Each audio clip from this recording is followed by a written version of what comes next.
Great. Hello, everyone, and good afternoon. I'm Andrew Hubbard, and the topic of study that I chose for this class was the field of marketing. And just to get off the bat, my dad is actually a chief marketing officer at a small company, so his work never really pertained to me until I took a trip with him to Austin my sophomore year, where I got to watch him design the label on a can of beans, which to me, first walking in going, you're going to spend 3-4 hours talking to these two people about a simple can of beans, like who really cares? But after watching all the work that they've been doing for months, it really fired up my passion for marketing, the whole field, which there's a lot of different parts that go into it because it is such an important part of any company. So,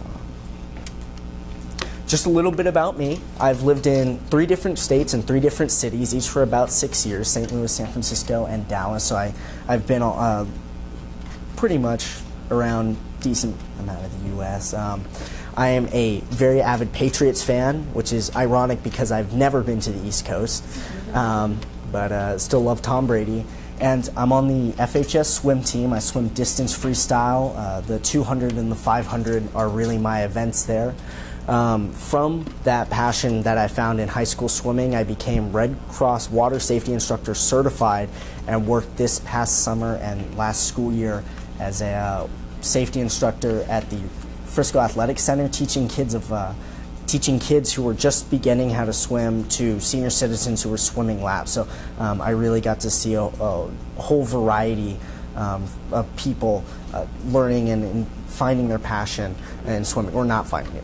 So I'm also the senior class president of the Young Men's Service League, and that's just a community service organization, and we serve around the Dallas and Frisco areas, whether it be at animal shelters or like the Ronald McDonald House. But it's a lot of fun, and I've really enjoyed it.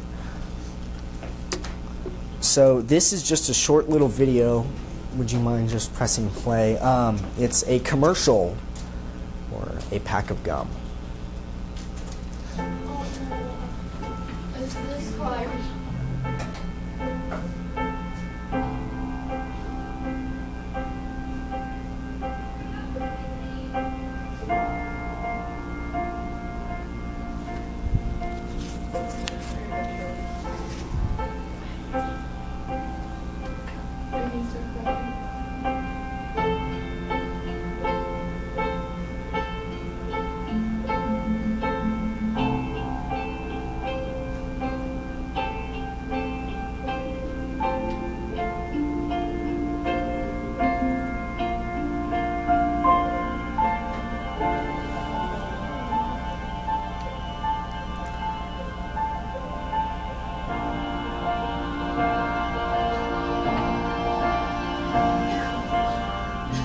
Sometimes the little things last the longest.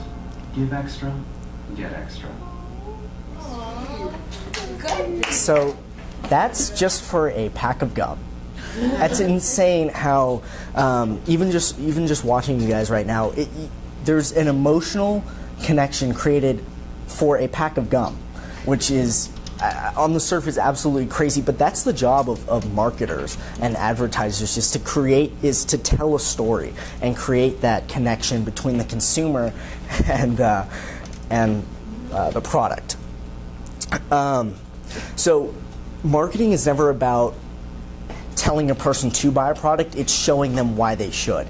And with that commercial right there, it's not telling you, hey, go out and buy gum. It's showing you, hey, look at all these memories that were created just over a little stick of gum. And there's actually another one that was a little bit longer, so I couldn't show it.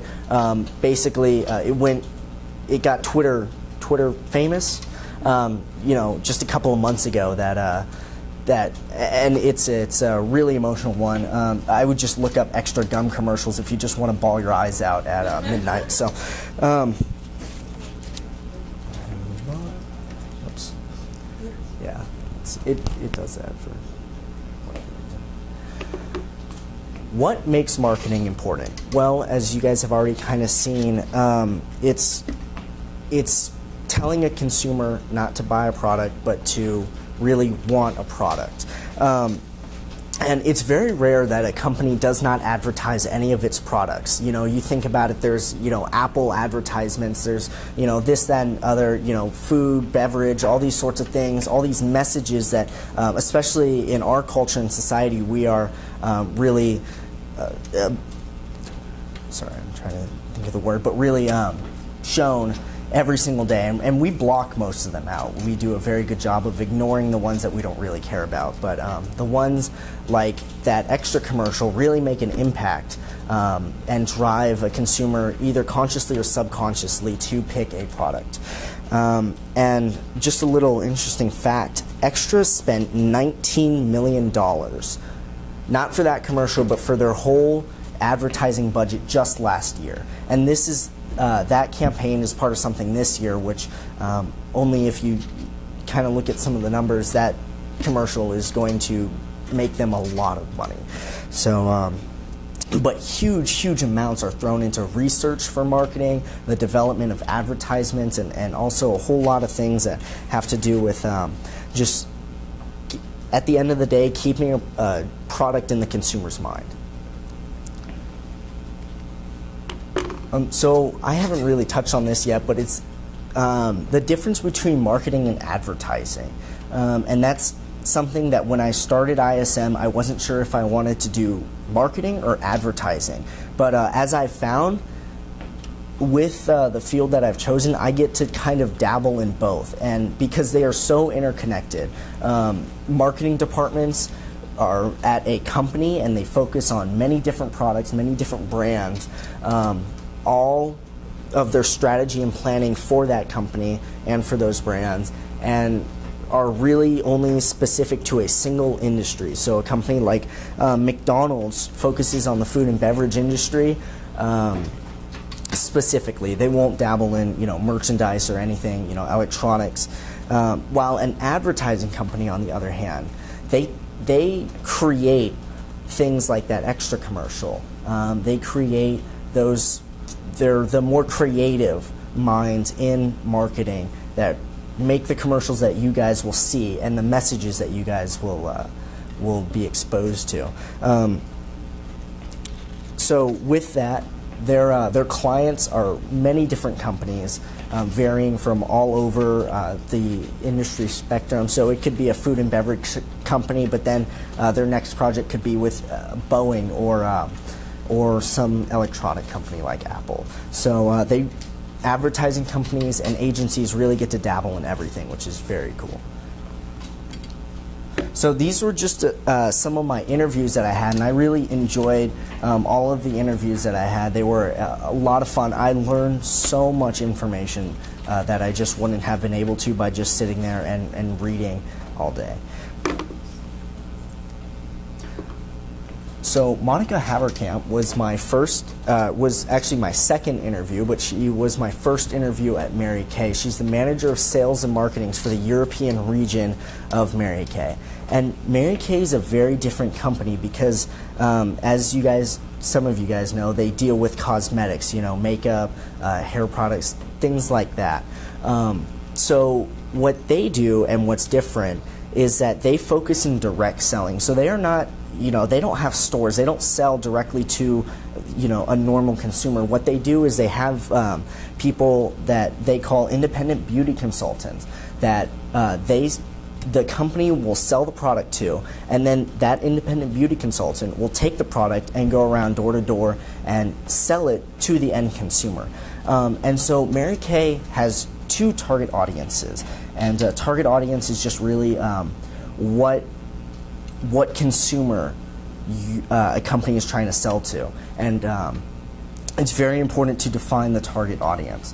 So Mary Kay has two: the consumer versus the consultant, and I'll get into that just in a second here. My second interview at Mary Kay was with Andre Valdivia. He is a digital marketing manager at Mary Kay, and he helps manage some of the website, but he also creates tools for the consultants because Mary Kay focuses on selling their product to the consultants and rewarding those consultants for selling products. So He creates tools that these beauty consultants use to help maximize their profits, because these independent beauty consultants are women who their business is selling makeup, selling cosmetics to people where they live. So it's a very their whole thing is selling to the consultant, because if the consultant is doing well and she's selling product, then that means that she's going to be buying more and more from the company, which means that they're going to be doing well. My final interview at Mary Kay was with the Vice President of Sales and Marketing for the European region, and she oversaw both of my previous 2 interviews. They were part of her team, and she compared her job to, her job is really supporting the different markets that Mary Kay has in Europe. Their biggest one being Russia. Second biggest would be the UK, and just a lot of other countries in the European region and Central Asia that they really support with their European marketing team. And she compared her job to a circus performer spinning those plates on the little sticks. Just when you think one's about to fall, her team is there to help bring it back and keep it spinning. So her job requires a lot of communication with not just her team here in Dallas, but her teams across the world. And so it was a really interesting interview to hear her talk about the different cultural, team, and region needs, because understanding and defining the needs of different markets is what makes marketing successful. So finding the need for a product. My next interview was at an advertising agency here in Dallas called Johnson & Seacon, and it was actually with one of the owners and partners of the agency, Christopher Seacon. Johnson & Seacon specializes in TV and radio ads, and I'm sure that you guys have heard at least a lot of the radio ads, because they do a lot of advertisement here in Dallas, as there are a lot of restaurant companies that go to them to do things like these radio ads. So we've all heard some of their work. So the interesting thing, like I've said before about advertising, is that it creates there's a lot of creative things that go into it. And so concepting, basically like writing and think tanking different ideas, is what takes a majority of his time. And he says that's also what he enjoys the most. But one question that I had asked on all my previous interviews was, what's the difference between marketing and advertising? Because up until this point, I really did not know. And he struck me with a very interesting answer. He said that there is really no difference. On the surface, there might be a few differences, but once people got immersed into their roles, they did everything. So there was no difference between a marketer and an advertiser, which I found really interesting. And at an ad agency, like I've said before, there's always new business, new clients. So that keeps things interesting. My final interview was with my now mentor, Brett Townsend. He is the Director of Global Insights and Innovation at PepsiCo, and basically what that meant is that he dealt with researching people, why people behave the way that they do when they step into a grocery store. When you go into a grocery store, there are a lot of subliminal messages that you guys are exposed to, and I asked him the question, how do you grocery shop now? As you having this role, how has that changed? And he said that he can't go to the grocery store anymore without coming home with no food. So there's a lot of things in a grocery store that are really interesting, like the reasons why companies place their products certain ways, why they use logos, this, that, and the other. So a lot of different things. But he's actually the one that told me marketing should tell a story, and really enlightened me in the fact that marketing is not just about selling product, it's about telling a story. So he talked about the Extra commercials and how powerful those were to persuade people to why they should get different product. But his role, he deals with the psychology of the consumer, and that is really what I became interested in after my interview with him. So it was a lot of fun.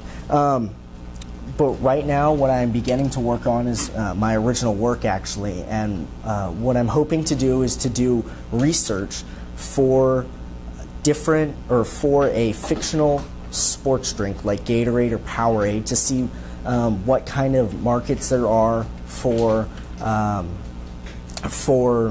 different energy drinks, because there's a lot more than just Gatorade and Powerade. So they all fulfill different sorts of needs.